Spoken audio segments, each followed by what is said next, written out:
Shalom, Assalamualaikum warahmatullahi wabarakatuh. Saya menyampaikan selamat kepada saudara-saudaraku yang merayakan Idul Fitri yang jatuh pada tanggal 21 April 2023, 1444 tahun Hijriah. Semoga di momen ini saudara-saudara semua mendapatkan karunia dan berkat. Saya mendapatkan beberapa pertanyaan dari teman-teman. Mereka bertanya kepada saya bahwa, Pak Pendeta, apa tanggung jawab kita sebagai orang Kristen berkaitan dengan perayaan Idul Fitri dari saudara-saudara kita. Saya mengatakan kepada mereka bahwa sebetulnya kita dari sisi kebersamaan membangun hubungan relasi yang baik antara sesama bangsa, maka justru kita sebagai orang Kristen juga perlu belajar banyak dari momentum Idul Fitri seperti ini. Ini cara kita untuk membangun kerukunan hidup orang saudara yang ada di Indonesia secara umum, tetapi juga yang ada di Sulawesi Utara ini. Tema Idul Fitri itu kan pengampunan, belas kasihan.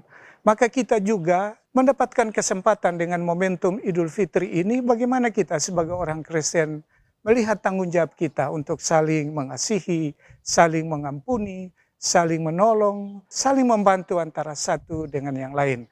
Dan saya kira salah satu tugas pokok kita selama ini, saudara-saudara kita yang Muslim telah melakukan tugas mereka ketika kita merayakan Natal.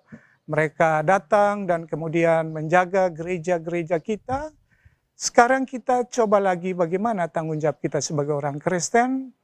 Kita di gereja Gemimkan punya apa yang kita sebut dengan Panji Yosua. Nah, saya yakin bahwa Panji Yosua juga akan melibatkan diri dalam tanggung jawab mereka untuk melihat bagaimana kebersamaan kita dalam merayakan Idul Fitri bagi saudara-saudara kita.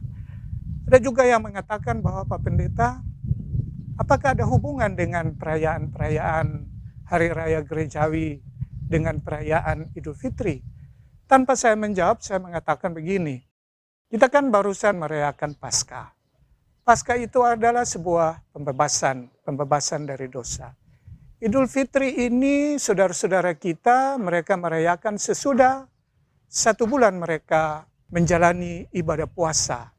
Dan karena itu mereka bisa disebut sebagai pemenang-pemenang.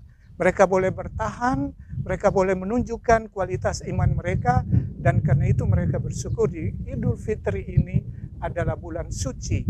Bagaimana mereka boleh keluar dan sebagai pemenang. Dan kita di Paskah itu juga bagian dari bagaimana kita meyakini bahwa Tuhan membebaskan kita dari segala belenggu dosa.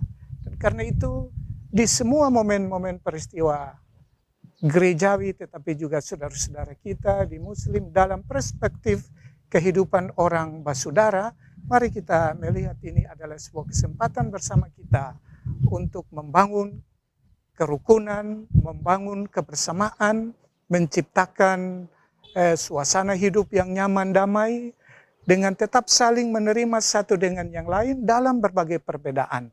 Hanya dengan menerima perbedaan itu, kita boleh membangun kebersamaan kita di Indonesia secara umum, tetapi juga secara khusus yang ada di Sulawesi Utara. Ini yang boleh saya sampaikan, dan sekali lagi, selamat merayakan Idul Fitri. Tuhan memberkati orang semua.